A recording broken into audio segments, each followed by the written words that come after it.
What's going on, everybody? It's Nick Payne with Facemask Fantasy, and as we move into redraft for 2022, we'll profile some players and how we feel about them ahead of the season. If there's any one player you want us to profile, let us know in the comment section and we'll be sure to cover them. Up today, New Orleans Saints rookie wide receiver Chris Olave.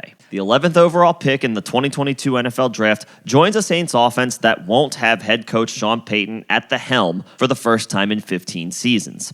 They do retain some continuity, though, with offensive coordinator Pete Carmichael remaining on the staff. He's held the position with New Orleans for the previous 13 years, so there's still some stability the offense can lean on. Olave has been billed as a strong route runner with great speed and a deep understanding of the game. The Saints made him the third wide receiver off the board in 2022, one spot after Buckeyes teammate Garrett Wilson went 10th overall to the Jets. New Orleans was desperate to infuse the offense with talent at the wide receiver position, and they did that by drafting Olave and signing veteran Jarvis Landry. Michael Thomas missed all of 2021 with an ankle injury, and the team was left to rely on Marquez Callaway, Tre'Quan Smith, and Deontay Harty to get through the season. If Thomas is able to return, the Saints now have a formidable trio of pass catchers at Jameis Winston's disposal. Winston is also recovering from an injury after tearing his ACL on Halloween last year. There seems to be optimism with Winston's recovery as the team brings him along slowly during the offseason,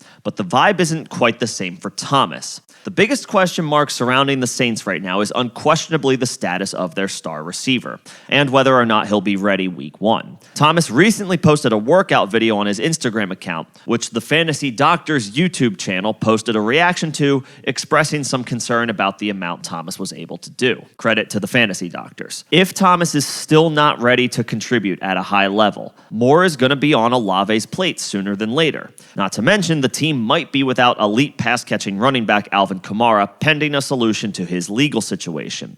Olave might not be asked to operate as the team's top pass-catching threat with Landry in the mix, but he was already going to be a starter in at least 3 receiver sets. A situation where Michael Thomas is still rehabbing guarantees that Olave won't be coming off the field very often. Based on the Saints' current depth chart, Olave has already leapfrogged Callaway, Smith, and Harty. That trio totaled 193 targets last year, and a large percentage of that should get soaked up by Olave, Landry, and presumably Thomas if and when he's able to take the field.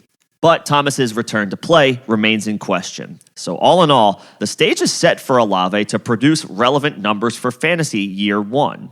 He's a layup to be on the field in 10 or 11 personnel sets and has the speed to be used in all levels of the passing game.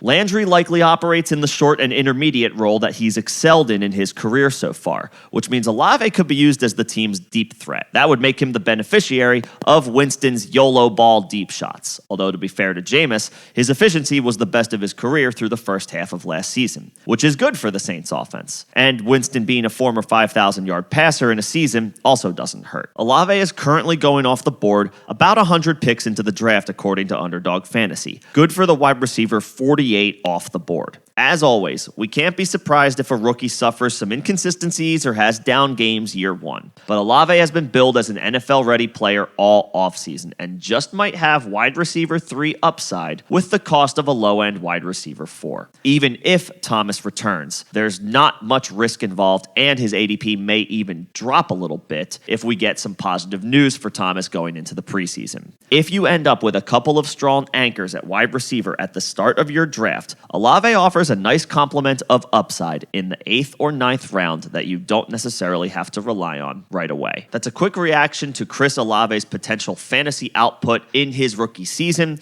What do you guys think? Put any thoughts in the comment section below, and we can have a conversation about this. We also host live streams on our channel each Tuesday and Thursday, all off-season long, at 6 p.m. Eastern. Come hang out, come get any questions answered you may have, or feel free to bring up any general fantasy topics you wish to discuss. Till then, this is Nick with Facemask Fantasy. Don't forget to subscribe.